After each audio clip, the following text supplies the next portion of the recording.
Well, hello, everybody. Happy winter. Today's the first day of winter, and the funny thing about that is that in our first reading for Mass today from the Song of Songs, it says the winter is past, but actually it's the first day of winter. So happy winter. And today the church honors a great doctor of the church, St. Peter Canisius.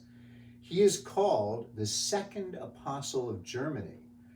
The first apostle of Germany was St. Boniface in the 8th century because he brought the gospel of Jesus Christ to the German peoples. Why is St. Peter Canisius called the second apostle of Germany? Well, he lived in the 16th century, and of course that's when Martin Luther was in the full throes of his protest against the church and taking many souls with him. St. Peter Canisius was a leading voice in the Counter-Reformation, the Catholic response to the Protestant Reformation in Germany.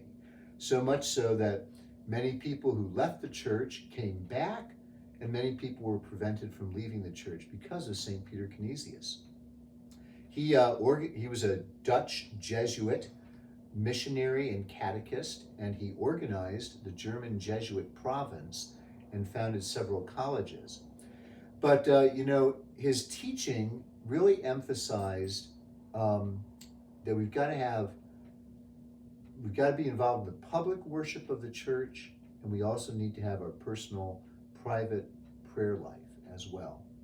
And this underlines the teachings of the Constitution on the Sacred Liturgy from the Second Vatican Council, which says that Christian life will not develop unless it is nourished by participation in the liturgy, particularly Sunday Mass, and also by personal daily prayer, personal contact with God.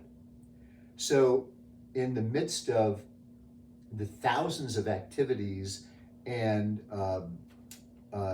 distractions surrounding us, we also need to make sure that we take those moments of recollection before the Lord every day in order to listen to the Lord and to speak with him. That we have that personal, private prayer time too. That's what St. Peter Canisius stressed in his teachings to people.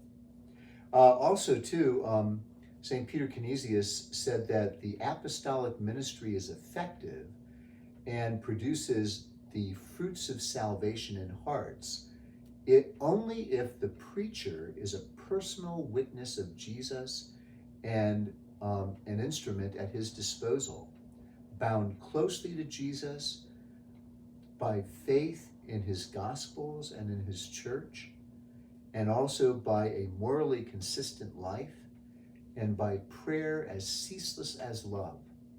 But all those exhortations that St. Peter Canisius clearly taught are necessary for the preacher are certainly true for any of us who want to be a disciple of Jesus, that we have to witness by our lives that we know Jesus.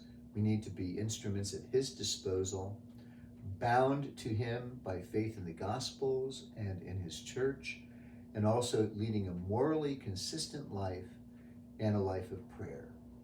So in these last days of Advent, let's prepare for the coming of the Lord. And also, we have our Christmas program on Thursday afternoon at 5 p.m. There will be gingerbread and hot cocoa served after the program in our portico. Our Christmas Eve Masses on Friday will be 5 p.m. and 9 p.m. On Christmas Day, Saturday, we will have Mass at 10 a.m., but there will not be a 5 p.m. Saturday night vigil Mass on Christmas Day. The following day, Sunday, December 26th, is the Feast of the Holy Family, and we will have our usual Sunday Masses at 8 a.m. and 10:30 a.m. So Merry Christmas.